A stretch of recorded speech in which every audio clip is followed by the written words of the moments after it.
Hello guys, நம்ம இன்றைக்கி பார்க்க போகிற படம் என்னென்னா ஜனநாயகன். இப்போ இந்த படத்தோட கதை என்னென்னு பார்த்துருவோம். படத்தோடைய ஆரம்பத்தில் நம்ம தளபதி விஜய் அவர்கள் ஜெயிலுக்கு இருக்கிற மாதிரி காட்டுறாங்க. அவரோட ஜெயிலோட ஆஃபீஸர் தான் கௌதம் வாசுதேவன். அவரோட பொண்ணு எப்படியாவது மிலிட்ரி ஆஃபீஸர் ஆகணும்னு பெரிய கனவாக இருக்குது. ஒரு தருணத்தில் அவர் இறந்தும் போகிறாரு.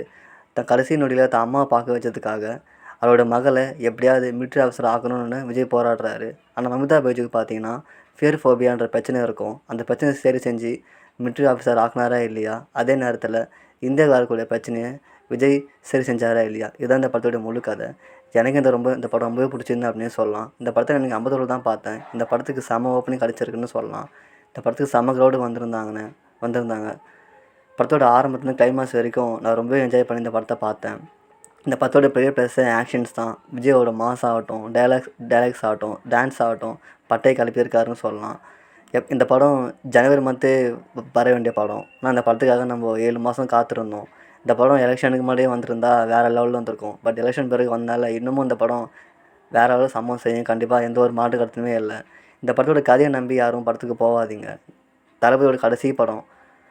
அதுக்காக இந்த படத்தை எல்லாம் கண்டிப்பாக ஃபேமிலியோட ஒரு முறை போய் தேட்டருக்கு இந்த படத்தை கண்டிப்பாக ஒரு முறை என்ஜாய் பண்ணி பார்க்கணும். எனக்கு இப்போவும் ஞாபகம் இருக்குது. நான் முதல் தேட்டரில் பார்த்த படம் வேட்டைக்காரன் தான். அந்த படம் பார்க்கும்போது நான் ரொம்ப சின்ன பையனாக இருந்தேன். இப்போ இந்த படத்தை கடைசியாக ஒரு முறை தேட்டரில் பார்க்கும்போது எனக்கு ரொம்ப கஷ்டமாக இருந்துச்சு. இதுக்கப்புறம் அவ்வளோ படங்கள் நம்ம தேட்டரில் பார்க்க முடியாத வருத்தம் எனக்கு மனசில் மிகப்பெரிய ஒரு பாரமாக இருக்குது அப்படின்னே சொல்லலாம். நீங்களும் இந்த படத்தை கண்டிப்பாக ஒரு முறை தேட்டரில் போய் குழந்தைங்க ஃபேமிலியோடு போய் மறக்காமல் மிஸ் பண்ணாமல் பாருங்கள். Thank you so much. மறக்காமல் சப்ஸ்கிரைப் பண்ணுங்கள், லைக் அண்ட் ஷேர் பண்ணுங்கள்.